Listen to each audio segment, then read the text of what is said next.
আজকে সকাল থেকেই ঠিক করে নিয়েছি গাছগুলোকে দেখব, রান্না খাওয়া যা হবে পরে দেখা যাবে। এত ধুলো যাবে না গাছগুলোর ওপরে, আর যেহেতু নিচে লোক থাকে তাই আমি সরাসরি ওই ওপরটাতে জল দিতে পারি না। জল দিলে নিচে ওদের জামা কাপড় থাকে, তারপর যাতায়াত করে। জল দিতে হলে আমাকে গাছগুলোকে এরকম নিচে নামিয়েই জল দিতে হয়। এবার প্রত্যেক দিন এইরকমভাবে স্নান করানো যায় না, কারণ স্নান করালে পুরো এই ব্যালকনির নিচটায় জলে ভরে যায়, সেটাকে পরিষ্কার করতে হয়। তাই একটা গোটা দিন এরকম রাখতে হয়, যেদিনকে শুধু গাছগুলোর পেছনেই আমাকে সময় দিতে হয়। এই গামলাটা আমি ব্যালকনিতেই রেখে দিই। প্রত্যেক দিন যখন অল্প করে জল দিই, এই নিচে নামিয়ে গাছগুলোকে এই গামলাটা রেখে গামলাটার ওপরে করে জল দিই। আর অল্প জল যেহেতু থাকে তাই এইরকম আমি একটা নোংরা বালতিতে জলটা নিয়ে অন্য জায়গায় ফেলে দিই। আজকে একদম সব কটা গাছকে এইরকম নিচে নামিয়ে স্নান করিয়ে দিয়েছি, কারণ প্রচুর ধুলো জমেছিল। আর কিছু গাছের মাটিগুলোকে ঠিক করতে হবে। এই যে সামনে যে খুঁড়ে ছিল ওখান থেকে আমি কিছুটা মাটি এক বস্তা মতন তুলে রেখে দিয়েছি।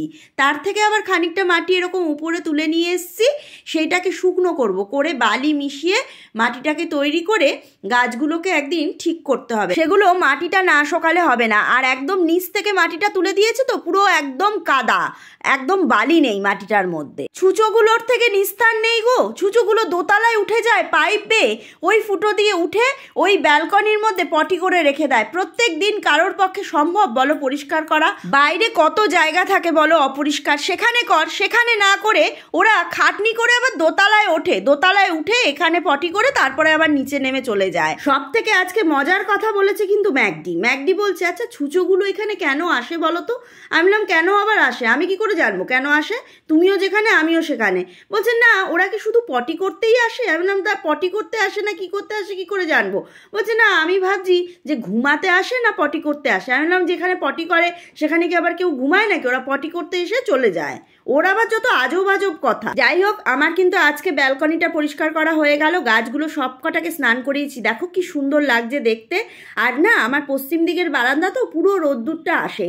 এখানে একটা চেয়ার পাতা থাকে, দুপুরবেলা ওই চেয়ারে বসি। আবার আমরা এই দুপুরে এই লম্বা জায়গাটা যেখানটা দেখছো উঁচু মতন, সেই জায়গাটায় বসে আমরা দুজনে মিলে ভাত খাই। তিনজনও খাই।